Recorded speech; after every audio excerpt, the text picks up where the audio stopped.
பாஜக என்ன நடத்த பார்க்குது இந்தியாவில்? வந்தே மாதரம் வந்தே தந்தே எதை வேண்டுமானாலும் செய்வாங்க, எந்த எதிர்ப்பும் இருக்காது. அம்பேத்கர் சிசி பூரா ஆர்எஸ்எஸ் சேர்ந்தான், பெரியார் சிசி பூரா பிஜேபியில் சேர்ந்தான். எந்த எதிர்ப்பும் இல்லாமல் பாஜக முன்னேறுவதற்கான பாதை அமைக்கப்பட்டிருக்கிறது. நாடாளுமன்றத்தில் இந்த விவகாரம் வரும்போது எம்பி கனிமொழி அவர்கள் ரொம்ப ஆவேசமா பேசினாங்க. அவங்களுக்கு முஸ்லீம் வாக்கு வேணும், அதுக்கான நாடகம். அவர்கள் பாஜகவை எதிர்ப்பதை போல வேஷம் போடுகிறார்களே தவிர அது உண்மையான ஆக்ரோஷமான பேச்சு அல்ல. செந்தில் பாலாஜியை குறிவைக்கிறதா தாவேக்காவை திருட ஆரம்பிச்சிட்டாங்க, ஊழல் பண்ண ஆரம்பிச்சிட்டாங்க. இந்த ஊழலை மறைப்பதற்கு செந்தில் பாலாஜி வழக்கு பலமுறை போட்டு பலமுறை ஜெயிலு பலமுறை பெயில், இதை இவர்களும் போட்டு பழகி கொள்ளுகிறார்கள். விஜய் யாரை ஏமாத்துறாரு? நீங்க போட வேண்டிய வழக்கு ஸ்டாலின் மேல போடுவீங்களா? போட வேண்டிய வழக்கு சபரீஷன் மேல போடுவீங்களா? உதயநிதி மேல போடுவீங்களா? நான் தரைய ஆதாரம். உயர்நீதிமன்றத்தில் அவருக்கு முன்ஜாமீன் மறுக்கப்படுகிறது. 3 வழக்கறிஞர்கள் சுப்ரீம் கோர்ட்டில் 1 மணி நேரத்தில் பெயில் வாங்குறாங்க. அப்போ அரசு எவ்வளோ பலவீனமாக இருக்குன்னு அரசு நடத்துபவர்களுக்கு சட்ட அறிவே இல்லை. செந்தில் பாலாஜி திருடர்களுக்கெல்லாம் திருடர், கொள்ளைக்காரர்களுக்கெல்லாம் கொள்ளைக்காரர். 3 கருணாநிதியை அழிச்சு செஞ்சா எப்படி? அதான் செந்தில் பாலாஜி.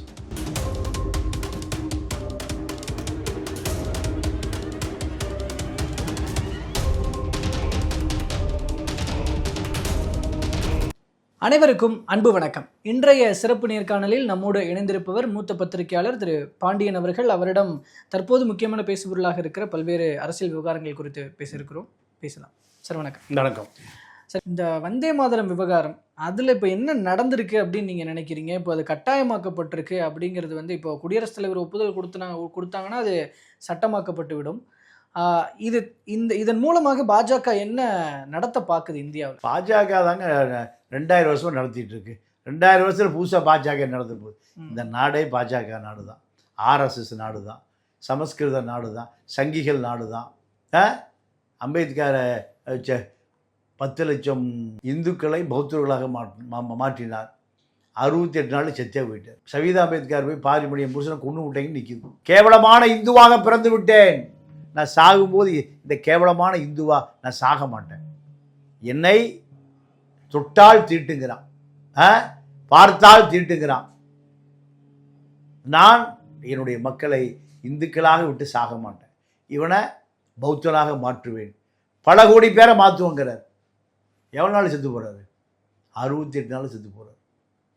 அப்போ இது ஒரு பிற்போக்குத்தனமான இந்து நாடு. சனாதனத்தின் அடிப்படையில் தான் சட்டமே இருக்கு.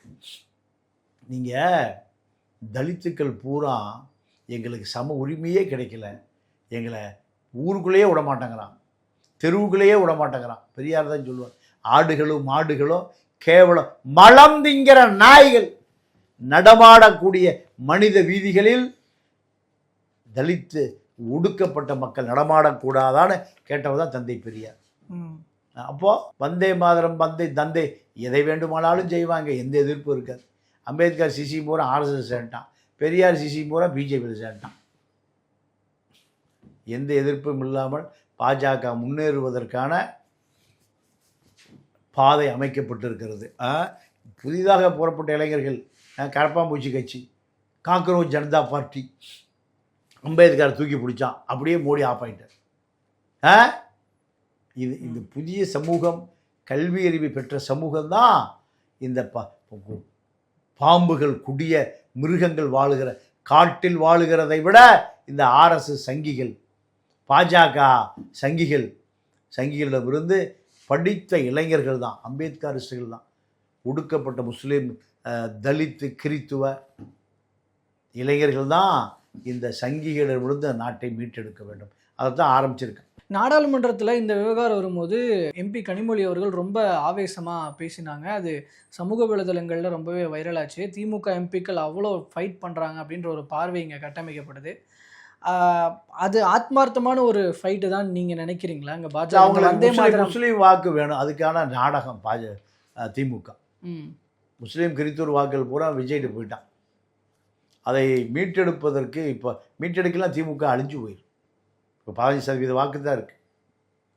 அப்போது அவர்கள் பாஜகவை எதிர்ப்பதை போல வேஷம் போடுகிறார்களே தவிர அது உண்மையான ஆக்ரோஷமான பேச்சு அல்ல.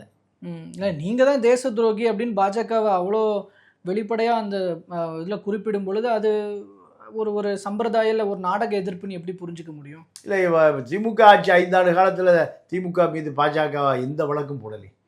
பல கோடி ஊழல் பண்ணாங்களே. சபரீசன் போய் 5 லட்சம் கோடி ரியல் எஸ்டேட்டில் திருடி வச்சுருந்தாரு, ஒன்றும் பண்ணலையே. ஏன்?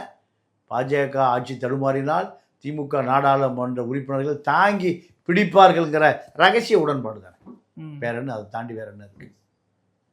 அப்போ இந்த இனிவரும் காலத்தில் பாஜகவோடு திமுக நெருங்கும்னு சொல்றது நெருங்காது. மறைமுகமாக சப்போர்ட்டாக இருக்கு. மறைமுக support. நீங்கள் திமுக பாஜக நெருங்கினால் முஸ்லீம்கள், கிறிஸ்துவர்கள், தலித்துகள் தாவே காப்பகம். இதுதான் விஷயம். செந்தில் பாலாஜி விவகாரம் என்ன, எப்படி போயிட்டு இருக்குங்க சார்? அவருக்கு சுற்றி ஏற்கனவே வந்து எம்எல்ஏ பேர வழக்கில் அவர் போய் சைன் பண்ணிட்டு இருக்கிறாரு. அப்படிப்பட்ட சுச்சுவேஷனில் இன்னொரு வழக்கு, அதில் வந்து இப்போ ஜாமீன் கேட்டு இங்கே மறுக்கப்படுது. உடனடியாக உச்சநீதிமன்றத்தில் அப்ளை பண்ணுறாங்க, அவருக்கு ஜாமீன் வழங்கப்பட்டிருக்கு. செந்தில் பாலாஜியை குறிவைக்கிறதா தாவேக அரசுன்னு கேள்விகள் வருது பின்னாடி. அதை பற்றி என்ன நினைக்கிறீங்க? இல்லைங்க, இப்போ தாவேகாவும் திருட ஆரம்பிச்சிட்டாங்க, ஊழல் பண்ண ஆரம்பிச்சிட்டாங்க. இந்த ஊழலை மறைப்பதற்கு செந்தில் பாலாஜி வழக்கு பலமுறை போட்டு, பலமுறை ஜெயிலு, பலமுறை பெயிலு, இதை இவர்களும் போட்டு இதை பழகி கொள்ளுகிறார்கள். அரசு பணம் தான் வீண். இதே வழக்கு தான் 471 ஜெயிலில் இருந்தார். இதே வழக்கு தான் ஜாமீன். ஒரே வழக்கில் எத்தனை பேரை வழக்கு போடுவீங்க, எத்தனை ஜாமீன் வாங்குவீங்க? யாரை ஏமாத்துறீங்க? விஜய் யாரை ஏமாத்துறாரு? யாருக்கு பூச்சுத்துறீங்க? நீங்கள் போட வேண்டிய வழக்கு ஸ்டாலின் மேலே போடுவீங்களா? போட வேண்டிய வழக்கு சபரீசன் மேலே போடுவீங்களா? உதயநிதி மேலே போடுவீங்களா? நான் தரைய ஆதாரம் போடுவீங்களா?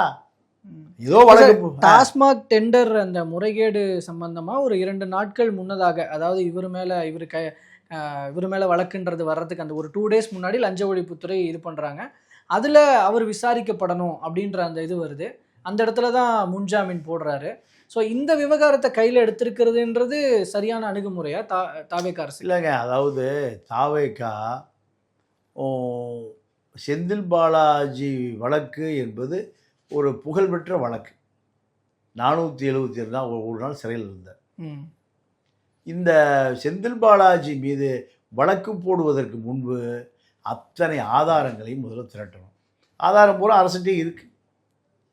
செந்தில் பாலாஜி தனியாக அந்த ஊழலை பண்ணியிருக்க முடியாது. செந்தில் பாலாஜிக்கு ஆதரவாக எத்தனை ஐஏஎஸ் அதிகாரிகள் செயல்பட்டார்கள் பட்டியலும் எடுக்கணும். அத்தனை பேரையும் கைது செய்து சிறையில் அடைத்த பிறகு தான் வழக்கே போடணும். இவங்க என்ன பண்ணுறாங்க?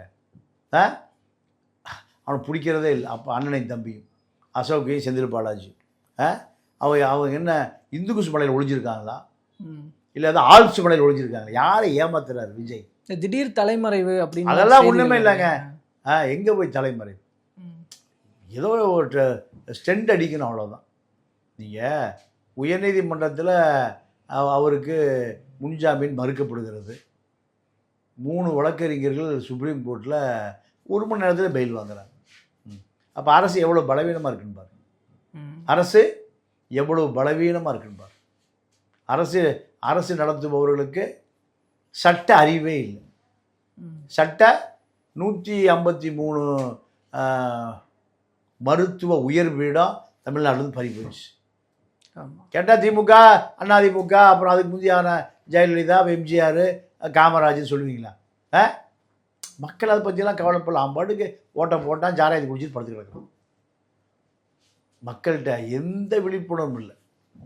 கேரளாவில் இருப்பதை போல எந்த விழிப்புணர்வும் இல்லை. இவர்கள் மக்களை ஏமாற்றுவதற்கான ஒரு வழக்கு நாடகம். இல்லை சார், செந்தில் பாலாஜி விஷயத்த இப்போ அமைச்சர் ஆதவர்ஜுனா வந்து எங்களுக்கு கரூரில் ஒரு கணக்கு இருக்குது அப்படின்லாம் சொல்கிறத வச்சு பார்க்கும்போது செந்தில் பாலாஜியை கண்டிப்பாக பழிவாங்கியே தீரணுன்ற எண்ணத்தோடு விஜய் செயல்படுகிறாரா? இல்லை, விஜயுடைய அப்பா, தாத்தா, ஆதவர்ஜுனா அப்பா, தாத்தா, பாட்டன், பூட்டம் வந்தாலும் செந்தில் பாலாஜி ஒன்றும் பண்ண முடியும். செந்தில் பாலாஜி திருடர்களுக்கெல்லாம் திருடர், கொள்ளைக்காரர்களுக்கெல்லாம் கொள்ளைக்காரர், மோசடிக்காரர்களெல்லாம் மோசடிக்காரர். 3 கருணாநிதியை அழித்து செஞ்சால் எப்படி? அதான் செந்தில் பாலாஜி. செந்தில் பாலாஜியை நீங்கள் முதல்ல லஞ்ச ஒழிப்புத்துறை அவருடைய சொத்துக்களை முதல்ல முடக்கணும், வங்கி கணக்கை முடக்கணும். சொத்துக்கள் பூரா சட்டவிரோதமாக லஞ்ச பணத்தில் வாங்கப்பட்டது நீதிமன்றத்தை நிரூபித்தால் இந்த சொத்தெல்லாம் ஜப்தி பண்ணி அரசாங்க இதுதான் வழக்கு. அவர் சிறையில் போட்டால் அவர் சிறையில் நல்ல உல்லாசமாக இருந்துட்டு வெளியே வந்துடுவார். இதான் வழக்கு. ம். தாவேக்கா நடிக்கிறது, நாடகம் செய்கிறது.